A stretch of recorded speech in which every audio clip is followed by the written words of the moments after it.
everybody. Welcome to George Orwell Week. Today we are discussing the 1946 essay, Politics and the English Language. This essay is just about my most favorite thing Orwell has ever written. It's one of those essays that I read maybe once every 5 years. I go back to it.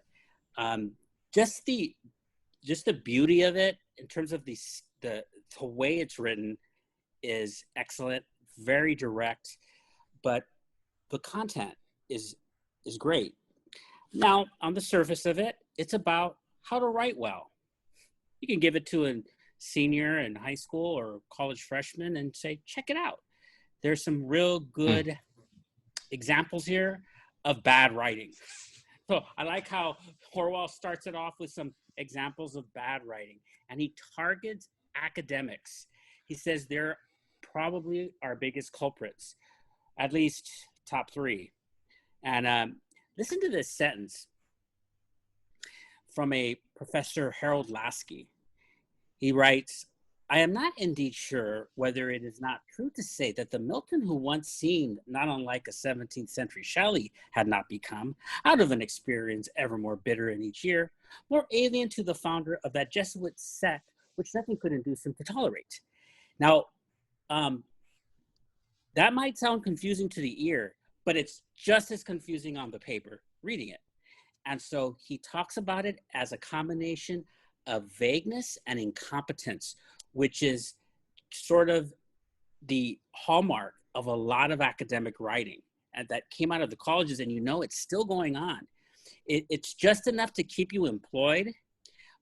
It's just not bad enough to keep you employed, but also just sort of vague enough to keep people confused, to keep students going and paying their tuitions. Of course, I'm not talking about every professor or academic, but he's talking about an epidemic of bad writing. I want to ask you what stood out to you in this essay, but my favorite part is when he talks about the dying metaphors and the expressions. He said, now, as an English teacher, people ask me, when you hear poor grammar, does it bother you? And it rarely does, because we all use poor grammar sometimes, whether when we speak or when we write. Sometimes we can't help it. It's not that big of a deal to me. What really grates on me is cliches and worn out expressions. And in his day, this is a little bit dated, perhaps, but he mentions certain expressions like stand shoulder to shoulder with, play into the hands of, Achilles heel, which is still used today, grist to the mill. But before I take it over to you, Jake, this is a real irritating thing to me.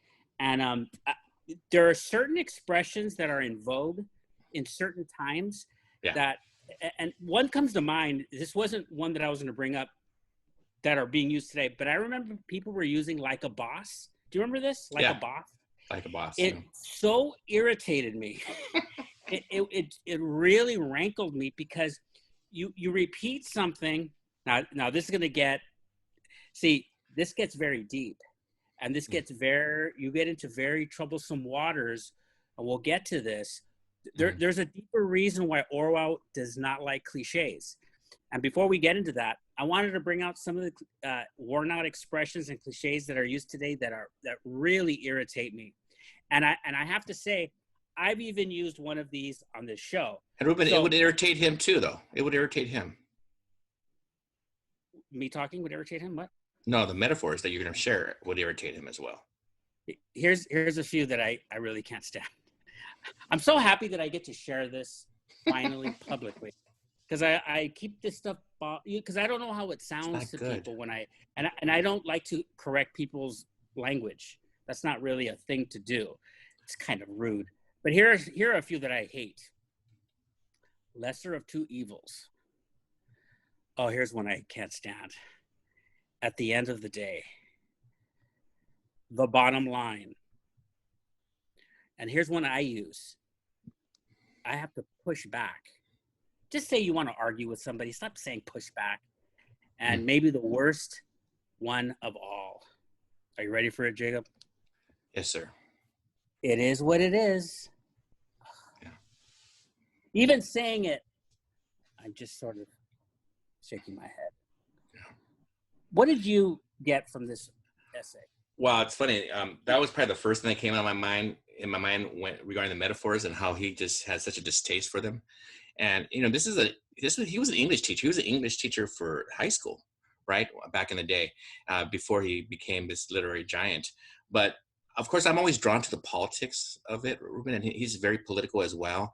And he makes a comment in his essay right midway through. He says, "Political writing is just bad writing. Is bad writing."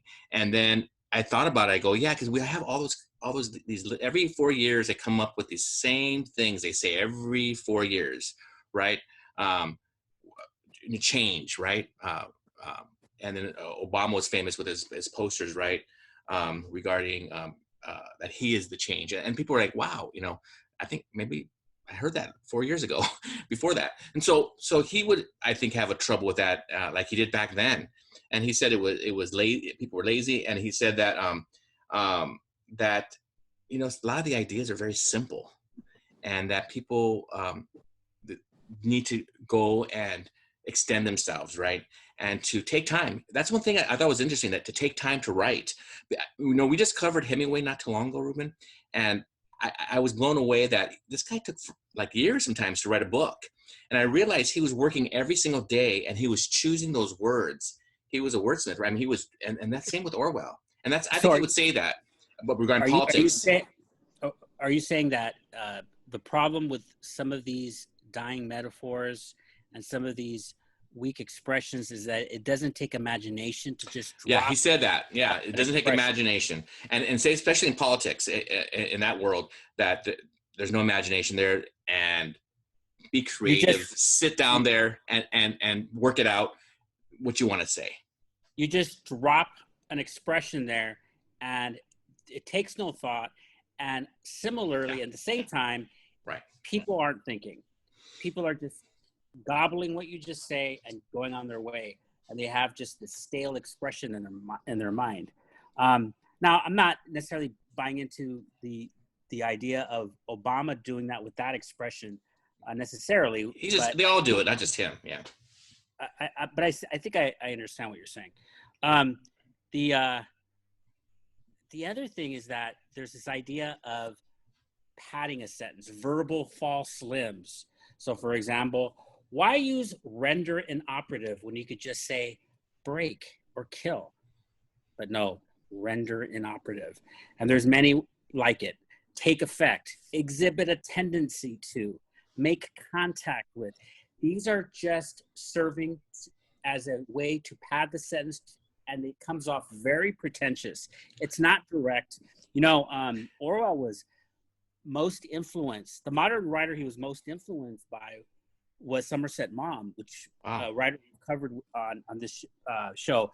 Because if you read Maugham, he was very direct. Oh. Very few people will walk away from a Maugham novel and think, what's he talking about? No, Right. The novel is clear and it's precise. Precise language was his hallmark. Yeah. I do want to mention that underneath all this language that's muffled and dead, really, it's got this tendency to be padded and academic and cliche. What Orwell was hinting at here was that governments do this to get away with murder, to make their language sound really indirect. So, for example, by way of example, he says that when millions of peasants are robbed of their farms and sent trudging along the roads with more than they can carry, this is called transfer of population or rectification of frontiers. When I read that, I thought, oh, he must be thinking about the Ukraine, not the present day Ukraine that people are just reading about for the first time. They never even heard of Ukraine 2 weeks ago. I'm talking about the Ukraine that Stalin purged and starved out and cleared out, really. It's purges, yeah. That's where Trotsky's from, yeah. Yeah, of frontiers and just destroying it. But the language was very padded and very just the stale kind of, the stale kind of language. Mm-hmm. So it's really, this kind of language is the language tyrants, if you think about it. Yeah.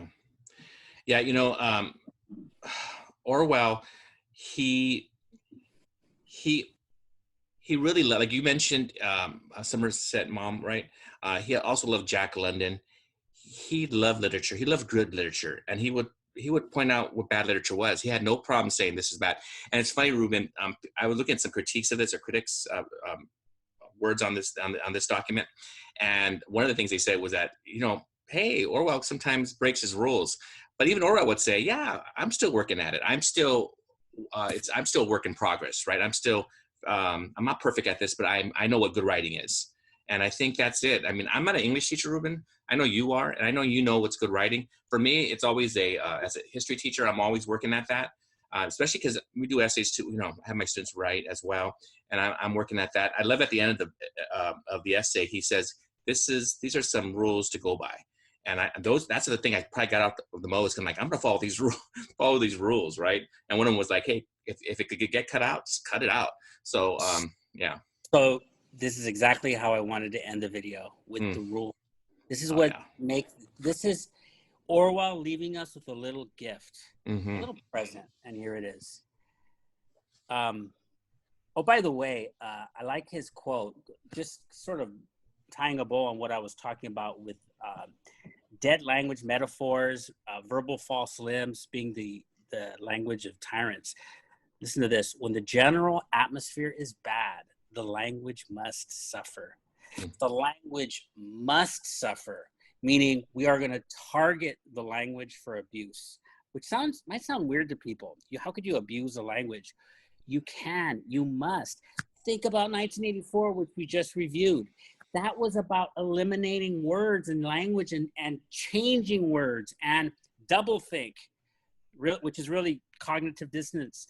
And it's about abusing the language. So now let's lighten it up a little bit by giving some rules that Orwell leaves us with. He says, never use a metaphor, simile, or other figure of speech which you are used to seeing in print. If you're used to seeing it in print, don't use it. That might be my favorite. Number 2, never use a long word where a short one will do. Nice. If it is possible to cut a word out, cut it. Never use the passive where you can use the active. Yeah. I'm going to repeat that. Never use the passive when you can use the active. Never use a foreign phrase, scientific word, or a jargon word if you can think of an everyday English equivalent. And then I like the last one. Break any of these rules sooner than say anything outright barbarous. That was good. Okay. It's been a fun week. George Orwell week, everybody. Yeah. Check him out. How would I teach this essay? I would just give it to the student, say, read it. Of course, it would probably have to be a senior or freshman in college, maybe. It's kind of advanced, I would suppose. But all right, everybody. Thank you for joining us, and we'll see you next time. Bye-bye. Bye-bye.